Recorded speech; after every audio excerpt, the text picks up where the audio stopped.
City of Johannesburg officials inspected a building in the CBD which was previously damaged by fire. The team, which was led by MMC for Public Safety Mgcini Tshwane, says the building was littered with illegal connections and other hazards. MMC Tshwane joins us now for more. Good evening to you, MMC. We really appreciate your time, especially at this time of night. I can imagine a busy period for you. This particular building that you are focusing on is also located on Marshall Street. Could this be the same building that we saw taking over 70 lives? No, good evening to yourself and good evening to the viewers. No, this building, this is an ongoing inspection that we are doing as a public safety, as a city, because remember, as this one of the priorities that has been put by the city in terms of the inner city rejuvenation. So we're doing this inspection, but with this one here, we got a tip-off because what is special about this one is that, because remember that I said last time that we're zooming in onto the problem, into the hijackers. So this one here, we're actually following some of the hijackers who were also responsible for the shooting that happened at the Chippy Flats at that side. And then this one here, this informant told us that this one here, there's some hardcore hijackers who are getting anything between 100,000 and 110,000 a month. So this building is quite very, very bad. It's very old and illegal connections all the way. And yeah, it was not as easy as the one that we used to go and actually go and, do the inspection. There was a lot of thugs outside, being referred to as the hijackers. They were looking at us. There was a high interest in terms of the unknown people who were watching us while we were actually getting there. Don't know whether they think that maybe, if it's, their cover has been blown up or something like that, because it was very, very bad. There are shacks inside in the parking lot at the bottom. It's leaking, there's sewage everywhere. We even got to a room on the second floor where there were kids were left by their mother. She went to work, it was very heart-aching. Situation of nature, it actually broke my heart, literally. We called the social development guys to come in there. So yes, it's an ongoing event, so we're going to deal with this building with the immediate effect. Sure. Just from what you've said, I have so many questions, I must tell you. So I'm just going to talk about what you say are perhaps might be the alleged hijackers watching this crackdown take place across the street. Yes. I mean, as government, have you gotten to the bottom of it? Who these main men are who you call hardcore hijackers? Yeah, look, there's ones that it's the South Africans. That's all I can say today. And we follow them to the JP's area at the hostels. So the guys are on to them. So quite dangerous indeed. Some of the guys, we've actually put in some, the JMPD through the TRU that was launched last year. So it's actually working on that issue there. So look, the other enablers of this, remember I told you that there are law firms which are enablers of this kind of a thing. And also we said, let's look at the deeds office, what's happening. Let's look at the courts, because remember I said to you that last time that some of these legal firms, they are getting eviction orders very, very easily and all of that. But I'm just saying that the people who are collecting is just individuals who see people. I mean, inside there, you've got people who are looking for work, vulnerable people. But of course, to be honest with you, some of the people that are staying in the building, when we asked for, the documentation, like your ID, they didn't have any ID. They've got some passports and all of them. They're not actually in South Africa, majority of them. So we've actually gone to the other, Home Affairs to come and have a look, and so that you are able to check what's happening into that building. So audit is going to start this coming weekend. to check what is the social status of the people, and then see if these people can be relocated into the shelter, and all of that, and then the building can actually be saved. Yeah, and then take all the shacks inside. We've got a lot of shacks inside. 5-story building. You've got plus minus about 10 to 12 shacks per actually floor. So you're looking at about, families which are staying there. It's about 150 individuals which are actually staying there. So we are really working on it. Sure. But the point is, at this point, no arrests, right? So that's just you're on to them. We want to catch them on the act, because most of these people, we actually have to have something on them. So when we ask the tenants who are staying there, that they've given us the accounts where they must actually pay, and most of them now, they were scared because now it looks as if there's another gang which is coming in, who wants to take over.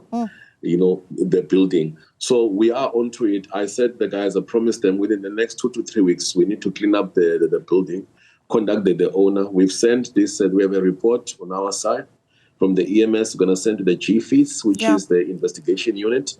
But there is the undercover unit working onto this. We should be having an arrest very, very soon. They were there, but the people, they could tell us these are the people, but we didn't have any evidence. So you don't want to just arrest people for the sake of being there. We want to catch them onto the act. Yeah. So what's interesting is you obviously spoke to some of the residents, right? You talk about 150 individuals living in this structure. And I'm reading just from, what's been written about it. And I'm hearing about ceilings that are charred from fires that have taken place within the building. So I'm keen to hear just, your description of the many dangers that face people that live there. Also reports of drug dealers frequenting the property where there are children.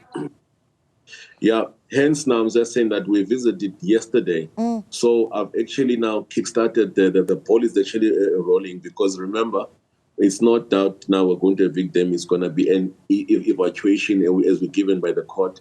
We've spoken to social development under MMC, and let's get the shelters open.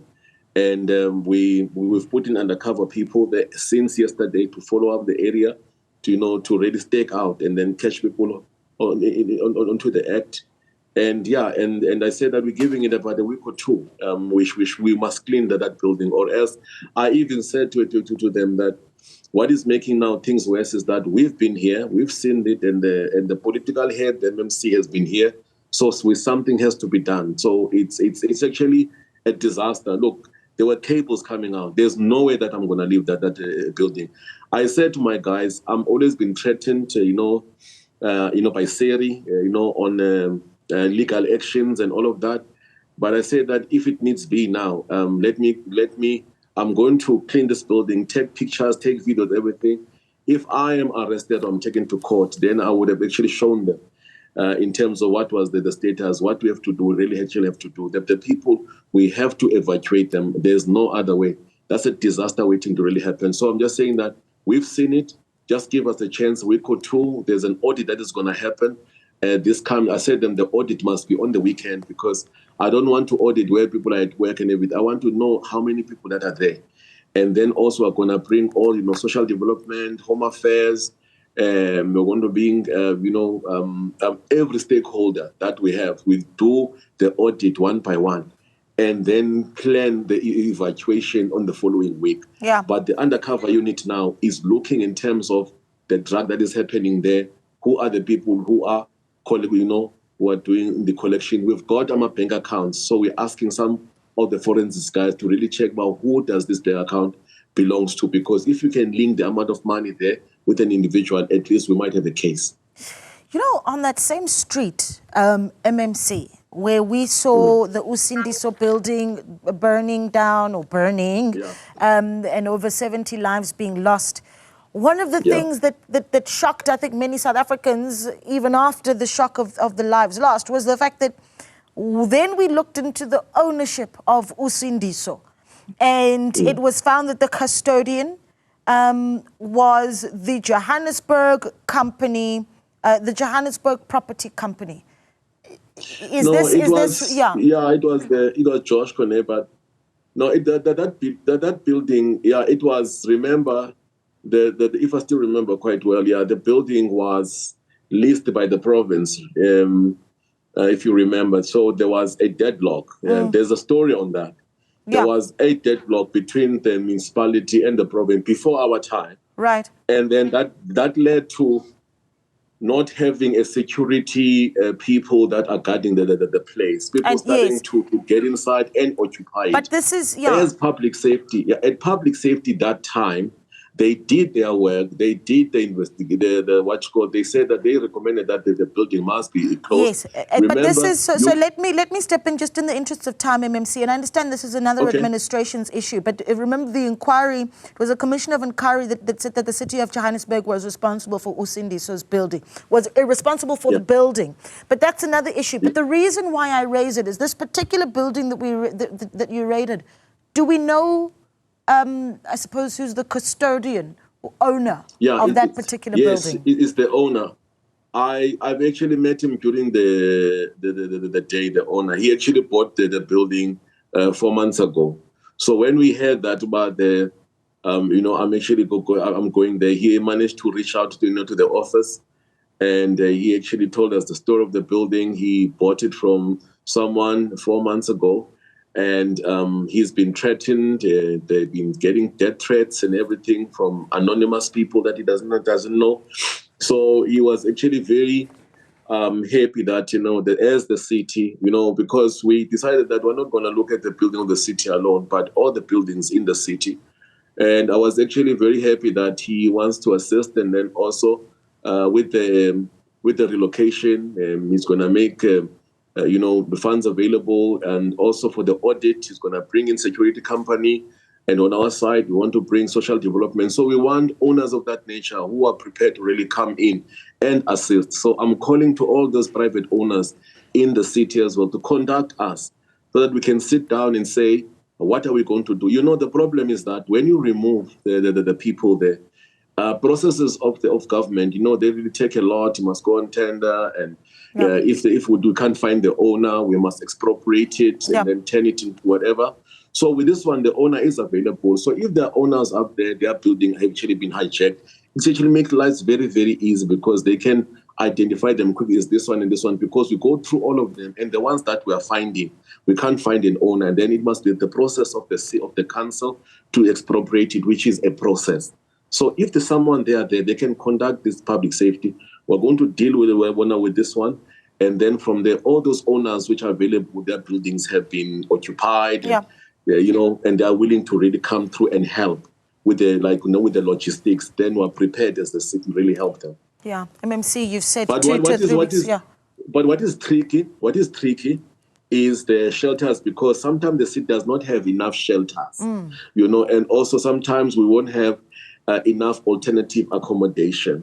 But some of the things I told them was that we could do what is called a partial evacuation. So you look at the social standing of the people, if they can afford to relocate somewhere else. Others can, by the way. Yeah. They are working, but just that, but these places are very expensive and all of that. Right. Yeah, so you can do one by one and check. Then you can start cleaning floor by floor. Yeah, well, we can both agree that there's so much to talk about. And so in the next 2 to 3 weeks... invite me again. No, you're already invited. And of course, you've given yourself a 2 to 3 week deadline. So you can already put that down in ballpoint and come back to Newsfeed PM to give us an update. We really appreciate it. Many role players wanting to see an improvement of things.